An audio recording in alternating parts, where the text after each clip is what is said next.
दी माळेगाव सहकारी साखर कारखान्याच्या पंचवार्षिक निवडणुकीमध्ये राष्ट्रवादी काँग्रेस पुरस्कृत नीलकंठेश्वर पॅनलला पनधरे गटातून 600हून अधिकचं लीड मिळवून देण्याची भीष्म प्रतिज्ञा राज्याचे उपमुख्यमंत्री अजितदादा पवार यांचे निकटवर्तीय व दी माळेगाव सहकारी साखर कारखान्याचे अभ्यासू संचालक योगेश भैया जगताप यांनी केली आहे। ते काल पनधरे येथे आयोजित नीलकंठेश्वर पॅनलच्या प्रचार सभेदरम्यान बोलत होते। यावेळी त्यांनी 5 वर्षापूर्वी दी माळेगाव सहकारी साखर कारखाना व सभासदांना आर्थिक संकटात टाकून आपल्या अपयशाचं खापर कामगारांवर फोडणाऱ्या विरोधकांचा चांगलाच खरपूस समाचार घेत वाबाडे काढलेत।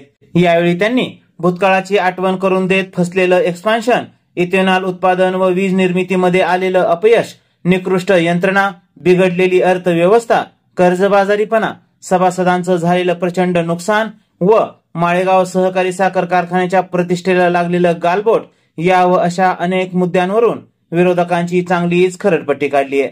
दरम्यान यावेळी बोलताना त्यांनी होऊ घातलेल्या पंचवार्षिक निवडणुकीत नीलकंठेश्वर पॅनलला पनधरे गटातून 600हून अधिकचं लीड मिळवून देणार असल्याचा विश्वास व्यक्त केलाय। चला तर तुम्हीच पहा नेमकं काय म्हणतायत अभ्यासू संचालक योगेश भैया जगताप। 600 रुपये आता आपण सभासदांना दिले तर त्याचे सगळे श्रेय जुन्या संचालक मंडळाला जाईल। तुमचे 600 रुपयाला कात्री दुसऱ्या महिन्यात मारली, लगेच जनरल मीटिंग आली। जनरल मीटिंगला सांगितलं की ही 60 कोटी रुपयाची आपल्याला गुंतवणूक करून सभासदांना कुठलीही तोशीष न देता स्वभांडवलातून मॉडर्नायझेशन आणि एक्सपान्शन करायचं। भाऊ सांगितलं होतं का नव्हतं? आणि त्यांनी 5 उद्दिष्ट सांगितली होती की मॉडर्नायझेशन एक्सपान्शन केल्यानंतर गाळप वाढेल, गाळप वाढल्यानंतर क्रशिंग जास्त होईल, गेटकेन जास्त आणता येईल, इथेनॉलचं प्रोडक्शन आपल्याला वाढवता येईल, त्यातून पैसे जास्त मिळतील, वीज निर्मिती अधिकची करता येईल, त्यातून पैसे जास्त मिळतील, आणि साखरेची प्रत वाढल्यानंतर माळेगाव कारखानाची साखर इतर कारखान्यांपेक्षा 15, 20, 25 रुपयांनी जी स्वस्त विकली जायची ती अधिकचे पैसे मिळतील आणि त्यातून आपल्याला 4 पैसे मिळतील। असे 5 उद्दिष्ट त्यांनी सांगितले होते आणि 5 उद्दिष्ट सांगून त्यांनी कारखाना एक्सपान्शन करायला सुरुवात केली पहिल्या वर्षी। बघा, भूल थापा मारल्या, तुम्हाला 125 कोटी रुपयाचं कर्ज काढलं। तुम्हाला काय सांगितलं होतं? कुठल्या प्रकारचं कर्ज न काढता, ही शब्द त्यांचे स्वभांडवलातून कारखाना उभा करणार आहे। कारखाना उभा करायला सुरुवात केली। बाळासाहेब भाऊंच्या काळात 5000 टनी आपली कॅपॅसिटी होती की नव्हती? कारखाना चालायचा 7,500 ह्यांनी 7,500 टनी कारखाना केला। नीट बघा, हे 125 आणि आपले स्वतःचे 60 म्हणजे जवळजवळ 190-92 कोटी रुपये खर्च करून ह्यांनी काय केलं? 7,500 टनी कारखाना 7,500 टनांनी पण नाही, 6,700 6,500 चालायला लागला, उलट कमी झालं। को जनरेशन आपलं जे 21 मेगावॅट होतं, कुठल्याही सर्वसामान्य शेतकऱ्याला लय आकडेवारी सांगायची गरज नाही। 21 मेगावॅट श्याम काका जास्त वीज निर्मिती करेल का 35 मेगावॅट जास्त करेल? 35 करेल। 21 मेगावॅट जेव्हा आपण करत होतो आणि आपण जेव्हा कारखाना त्यांच्या ताब्यात दिला तेव्हा 5,88,00,000 युनिट आपण वीज कंपन्यांना विकत होतो।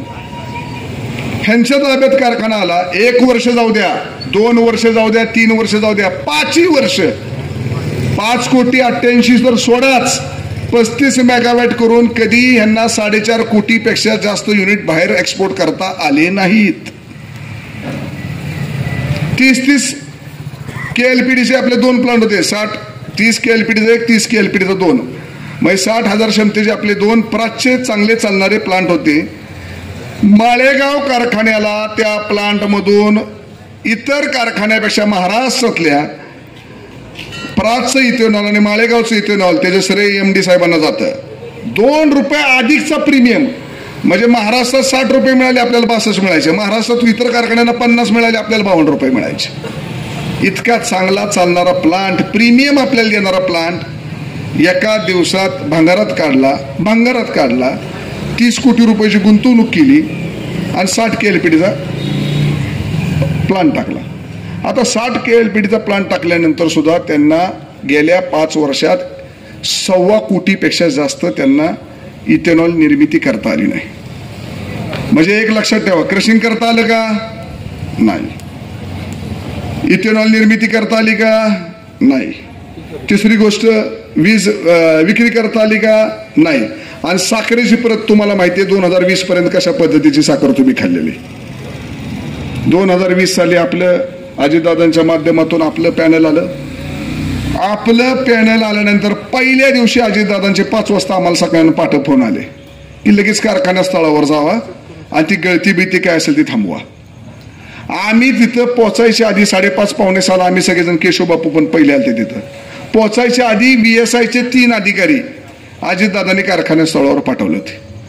पहिल्या तासात निवडून आल्यानंतर पहिल्या तासात आपण काम चालू केलं. काय काम चालू केलं? कारखाना गळत होता, रिकव्हरी आपली 10.61 झाली होती. ते सारखे निंदा करतात. मी जेव्हा 4,000ची मागणी केली ना तेव्हा तुमचा सगळ्यांचा एक गैरसमज झाला होता की भैया 34 रुपये असताना भैया 4,000 रुपयाची मागणी का करतात. 10.61 रिकव्हरी म्हणजे काय माहिती का? माळेगाव कारखान्याची सर गेल्या 20 वर्षातली सरासरी रिकव्हरी किती आपली? 12. म्हणजे 12 रिकव्हरी म्हणजे 1 टन ऊस गाळला की 120 किलो साखर निर्मिती होती.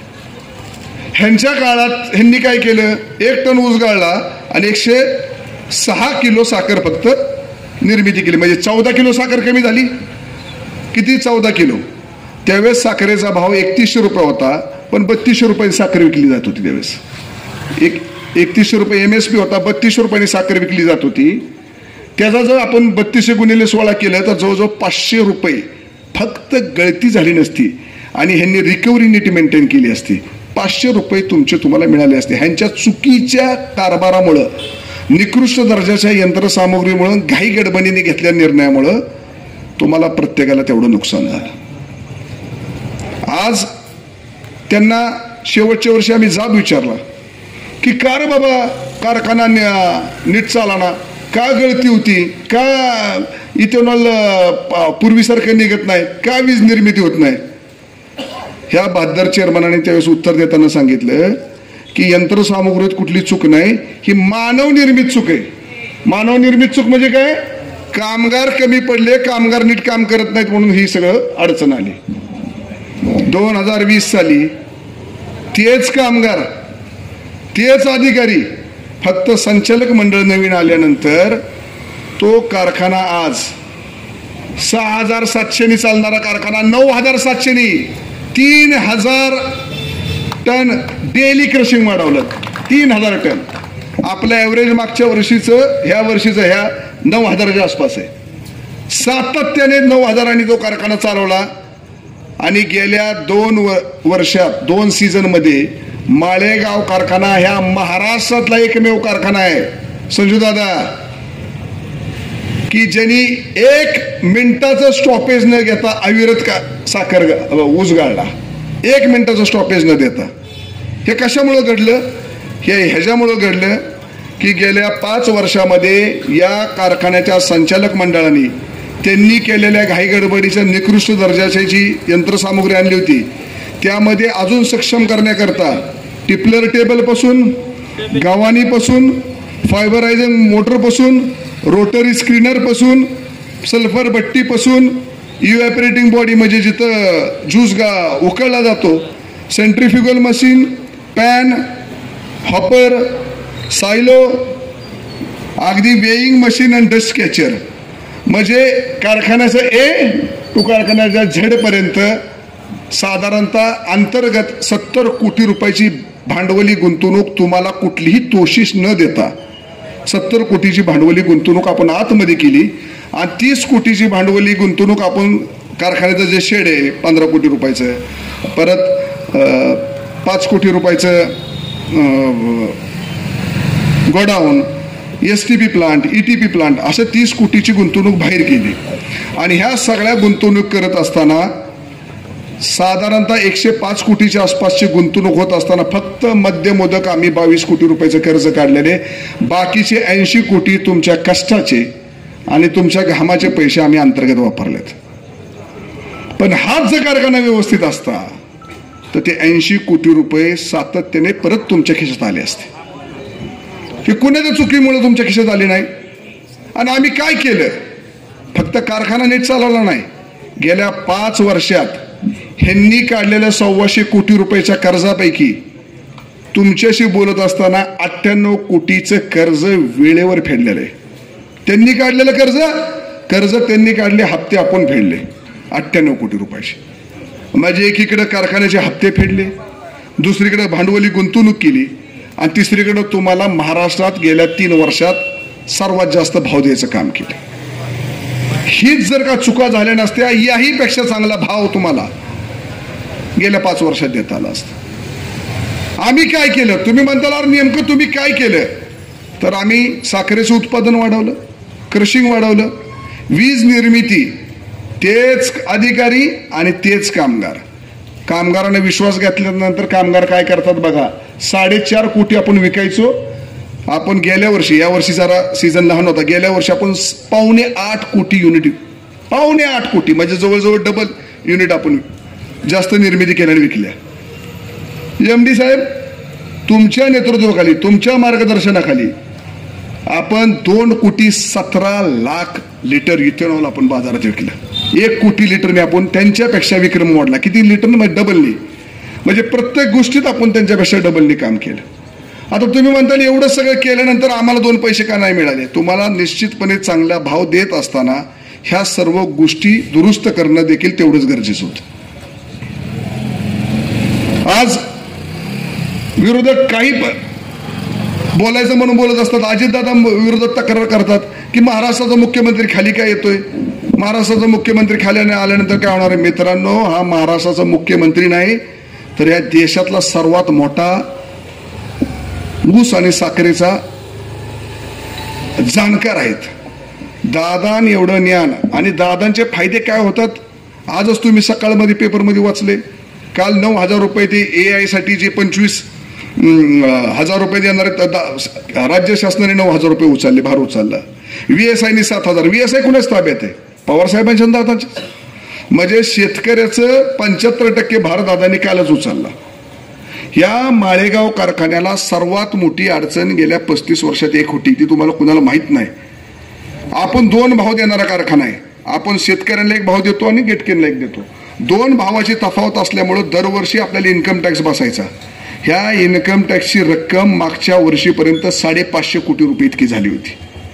आणि कुठलाच कारखाना गेले 35 वर्ष अनेक वेळा सुप्रीम कोर्टात जाऊन, अनेक वेळा पंतप्रधानांना भेटून, अनेक वेळा सगळ्यांना पत्र देऊन देखील त्यातनं गेले 35 वर्ष मार्ग निघत नव्हता. उलट दरवर्षी 1.2 कोटी रुपये प्रोटेस्ट मनी, बाबा आम्हाला हे मान्य नाही म्हणून पैसे भरायचे आणि कोर्टात जायचं. अशा पद्धतीने आपण करत होतो. ते फार मोठं इन्कम टॅक्सचं भूत आपल्या डोक्यावर होतं. अख्खा कारखाना विकला असता तरी ते इन्कम टॅक्सचे पैसे आपल्याला फेडता आले नसते. आदरणीय अजितदादांच्या वजनाने आदरणीय अजितदादा उपमुख्यमंत्री झाले, अमितभाई शाहचे त्यांचे चांगले संबंध झाले. अजितदादांनी पहिली गोष्ट काय संतोष चांगली केली असेल तर दादांनी ही व्यथा अमितभाई शाहच्या पुढे मांडली. अमितभाई शाहनी 10,000 कोटीची मदत ह्या इन्कम टॅक्स रिलीफसाठी देऊ केली. अमितभाईंनी दिलेल्या 10,000 कोटीपैकी ह्या देशात आणि राज्यात सर्वाधिक फायदा 500 कोटीचा जो कोणाला झाला असेल तो तुमच्या माझ्या माळेगाव कारखान्याला झालाय. आणि तो कुणामुळे झालाय? तो अजितदादांमुळे झालाय. आपण जी वीज निर्मिती करतो, आता एवढं 7-7.5 कोटी आपण वीज निर्मिती करतो आणि वीज कंपन्यांना विकतो. आपण पूर्वी दादा असताना ते 6.25 आपलं 6 रुपये 75 पैशांनी विकायचो. सरांना विचारा, MD सरांना. तो करार आता संपल्यानंतर राज्य शासनाने आपल्याला नवीन करार फक्त 4 रुपये 65 पैशांनी केला. 2 रुपये 10 पैसे इतकी प्रति युनिट आपल्याला नुकसान झालं. तुम्ही सांगा, 7.5 गुणिले 2 10 झालं तर 16-17 कोटी रुपयाचं नुकसान हे कारखान्याला 1 वर्षी नाही, हिथून पुढच्या कायम आपल्याला होणार होतं.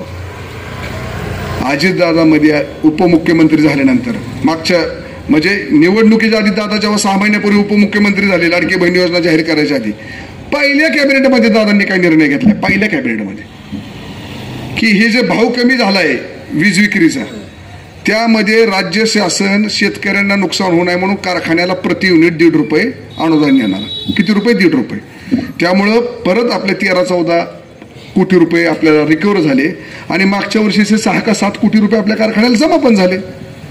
आता मला सांगा, हे जर अजितदादा नसतं तर त्या शेतकऱ्यांचा आणि त्या सहकारी कारखानदाराची अडचण कुणाला समजू शकली असती का? मध्यंतरी वीज कंपन्यांनी, सरकारने एक नियम काढला अजितदादा नसताना. त्यांनी नियम काय काढला? इथून पुढे शेतकऱ्याची सगळी वीज वसुली ही राज्य शासन कारखान्याच्या माध्यमातून करणार. आपल्याला प्रति युनिट आपण वसूल केलं नाही म्हणून 25 का 23 पैसे, शेट किती हो, 23 पैसे ना, 21 पैसे इतका आपल्याला दंड झाला. म्हणजे आपण वसूल करत नव्हतो, आम्ही ठराव केला की आम्ही ते 21 पैसे आम्ही शेतकऱ्यांकडून पैसे वसूल करणार नाही.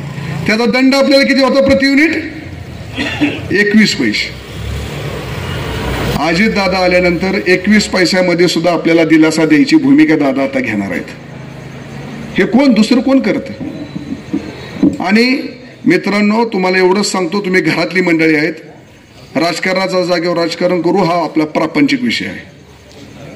येणाऱ्या काळामध्ये तुमच्या खिशात अधिकचे 4 पैसे मिळवण्याकरता आणि साखरेच्या भावापेक्षा 3233 रुपये साखर असताना आपण भाव 3636 रुपये भाव दिलेला आहे.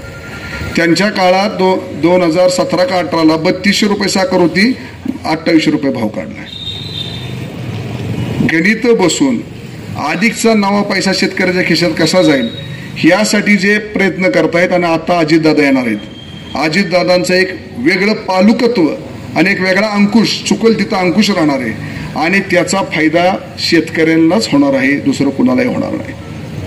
दादांच्या माध्यमातून बाकीची जी कामं असतात, रोड रस्ते बाकीची बाहेरच्या गोष्टी, ह्या SRA फंडातून कारखान्याचं भांडवल न जाता दादांनी कुठल्या उद्योगपतीला सांगितलं तर तिथं आपले 5-50 दरवर्षी 10, 15, 20, 25 कोटी रुपये दादा तिथं कारखान्यात आल्याने कारखान्याचे वाचणार आहेत. म्हणजे जेवढं सांगाल तेवढं कमी. माझ्यानंतर नितीन शेठ अजून आकडेवारी सांगतील. तुम्हाला एवढंच मी सांगतो की इतक्या चुका पूर्वीच्या संचालक मंडळाने, जे स्वतःला तज्ज्ञ समजतात, त्यांनी केलेल्या आहेत. ह्या चुका दुरुस्त करायला 5 वर्ष गेलेले आहेत आणि येणाऱ्या काळात त्या दुरुस्त करून अधिकचं गतिमान कारखाना चालवण्याकरता आणि अधिकचं चांगलं काम करण्याकरता या संचालक मंडळाला परत निवडून देणं गरजेचं आहे. पुन्हा घाई गर्दीचे निर्णय नको. तुम्हाला शेवट माझं भाषण संपवत असताना एकच उदाहरण देतो. हक्काचे पहिल्या वर्षी तुमच्या हक्काचे 60 कोटी रुपये घेतले आणि एक्सपान्शन केलं. आता 500 KLPD डिस्टिलरी करायची म्हणतायत. तुम्हाला आंतरराष्ट्रीय धोरण सांगतो. काल ट्रम्पने जे डोसियर पाठवले भारताच्या देशाला, पंतप्रधान मोदींना आपल्या देशाला, त्यामध्ये अमेरिका सरकार असं म्हणतंय की इथेनॉलवरचं इम्पोर्ट बॅन उठवा. हो, फोर्स काय ती काय म्हणतात, आज आपण इथेनॉल बाहेरनं आयात करत नाही, आयातच ना, आयात करत नाही. जर इथेनॉल बाहेरच्या देशातून जर आपल्याकडे यायला लागलं तर इथेनॉलच्या किमती लगेच खाली पडतील. आणि अमेरिकेचा आत्ता हट्ट आहे, जर तुम्हाला आमच्याबरोबर व्यवहार करायचे असतील तर तुम्हाला इथेनॉलवरती इम्पोर्ट उठवावं लागेल. आज 500 KLPDची डिस्टिलरी करायची म्हणतायत. केंद्र शासनाने काय झालं, मध्यंतरीच्या काळात काही ज्यूस टू इथेनॉललाच परवानगी दिल्या. मग त्यांच्याकडे बॉइलिंग हाऊस नाही, शुगर हाऊस नाही, बरोबर सर. अशा काही कारखान्यांना परवानग्या केंद्र शासनाने दिल्या. नीट ऐका, ही महत्वाचा विषय. आणि अचानक मागच्या वर्षी सरकारचं धोरण आलं की आता ज्यूस टू इथेनॉल आपण बंद करायचा, फक्त साखर निर्मिती करायची. पण अशा काही कारखान्यांना तुम्ही ज्यूस टू इथेनॉलच्या परवानगी दिल्या होत्या, त्याच्या बदल्यात केंद्र शासनाला 250 कोटी रुपये त्या कोर्टाने सांगितल्यानंतर त्या कारखान्याला द्यावं लागले. का द्यावं लागले, तर केंद्राचं धोरण बदलल्यामुळं. त्यामुळे आता केंद्राने आयडिया काय केली माहिती आहे का तुम्हाला, केंद्राने आता कुठल्याही डिस्टिलरीला परवानगी देताना मल्टी फीडची परवानगी देतात. म्हणजे केंद्र त्या अग्रीमेंटमध्ये, बरोबर आहे का MD साहेब, केंद्राचं असं म्हणणं आहे जेव्हा साखर कमी पडेल त्यावेळेस तुम्ही अन्नधान्यावरती इथेनॉल निर्मिती करायची, असं ॲग्रीमेंट इथून पुढे असणार आहे. म्हणजे एक लक्षात ठेवा, कारखाना चाललाय, केंद्र शासनाला वाटलं की लोकांच्या तोंडात साखर आता कमी जाणार आहे, केंद्र शासन म्हणणार साखरेवरचं इथेनॉल बंद करा, अन्नधान्यावर करा. अन्नधान्यावरती सर आजपर्यंत देशात कुठला प्रॉफिटमध्ये आलाय का आजच्या तारखेला? एकही इथेनॉल प्लांट प्रॉफिटमध्ये आला नाही. म्हणजे उद्या अडचण काय लक्षात ठेवा, मोठी डिस्टिलरी करायची म्हणली तरी कधीही आपली डिस्टिलरी बंद पडू शकते. आणि सर्वात शेवटी आणि महत्वाचं सांगतो, जसं तुमचे 60 कोटी रुपये त्यावेळेस काढले आणि एक्सपान्शन केलं, तसंच यावेळेस ही 500 KLPDची डिस्टिलरी करायला 250 कोटी रुपये शेट लागतायत आणि GST वेगळी, म्हणजे 300 कोटीच्या आसपास. परत सिव्हिलची 20-25 कोटी रुपये आणि कारखान्याच्या आतमध्ये यंत्रसामुग्रीमध्ये जे काय बदल करायचे त्याचे 25-30. म्हणजे हा प्रोजेक्ट किती काटकसरीने केला तर 400 कोटी रुपयाच्या खाली येत नाही. आणि राज्य शासनाने केंद्र शासनाने अजून एक नियमन अट टाकलेले, हिथून पुढं कुठल्याही कारखान्याला इथेनॉलचा प्लांट करायचा असेल तर त्यांनी स्वभांडवलातून 20% रक्कम गुंतवायची. म्हणजे बघा, हा जर प्रोजेक्ट झाला तर तुमचे 80-85 कोटी रुपये सभासदांना जो भाव द्यायचा आहे तो वरबडून काढायचा, ह्या इथेनॉलच्या प्लांटमध्ये भरती करायचा आणि इथेनॉलचा नवीन प्लांट टाकायचा. जर 80-85 कोटी तुमच्या खिशातनं काढून घेतले तर पहिल्या 3-4 वर्ष तर तुम्हाला नेहमीच्या प्रमाणे भाव मिळणारच नाही, शेवटच्या वर्षी काहीतरी गाजर दाखवतील. त्यामुळं तुम्हाला कसा जास्त भाव मिळेल, कुठलीही जास्त गुंतवणूक न करता, कुठल्याही शेतकऱ्याला 1 रुपयाची भांडवल गुंतवणूक आता नको करता, जास्तीत जास्त पैसे तुम्हाला मिळवण्याकरता ह्या संचालक मंडळाला तुम्ही निवडून द्यावं ही कळकळीची विनंती करतो. मोठ्या संख्येने आपण सर्वजण उपस्थित राहिलाय आणि मागच्या निवडणुकीमध्ये नितीन शेठ संपूर्ण 5 गटामध्ये सर्वाधिक मतदान आणि पॅनल टू पॅनल मतदान करणारा येळेसर कुठला गट असेल तर तो 15 गट होता. त्याची पावती तुम्ही आम्हाला चेअरमन म्हणून दिली, पण याही वेळेस पंधारकर मागच्या वेळेस आम्ही 300-325 मताचा लीड अख्खा पॅनल आपल्या गटामुळे आला. म्हणजे बाकीचा पॅनल बाकीकडे 200-250 रिव्हर्स होते, सगळेजण मागं होते. आपला ऍड केल्यानंतर ती जुनं कॅल्क्युलेशन बदलून आपले सगळे उमेदवार निवडून आले. याही वेळेस येळेसर तुम्ही पक्षश्रेष्ठी आहात, पंधाऱ्याला झुकतं माप देऊन मागच्या वेळेस आमचे फक्त 2400 मतदान होतं. 2400 मतदानामध्ये तुम्ही आम्हाला 5 संचालक दिलते आणि 1 कॉप दिलता, म्हणजे 6 संचालक दिलते. आता आमचं मतदान 4 झालेले, 4000. तर त्याचा विचार करून अधिकचे संचालक कुणी असू देत ह्या गावाला द्यावेत आणि 300 मताचं लीड आहे ना 600 मताचं करायची धमक आमच्या पंधरकरांच्या आहे. आणि 600 मताचं लीड पाहिजे असेल तर आमच्या गावाचा सहानुभूतीपूर्वक विचार करावा. बापू तुम्ही पण सगळीकडे वजन वापरता, वजन वापरल्यामुळे 2 वर्ष सगळ्या सभासदांचं कल्याण झाले. तसंच तुमचं वजन वापरून चांगल्या कार्यकर्त्यांचं देखील कल्याण करायची जबाबदारी बापू तुमची. हा तर विनोदाचा भाग बाजूला ठेवून मोठ्या संख्येने उपस्थित राहिल्याबद्दल सर्वांचे आभार. जय जय महाराष्ट्र. अजितदादांचा विचार करून 21 उमेदवारांचा चेहरा न बघता अजितदादांचा चेहरा बघून मतदान करावं ही कळकळीची.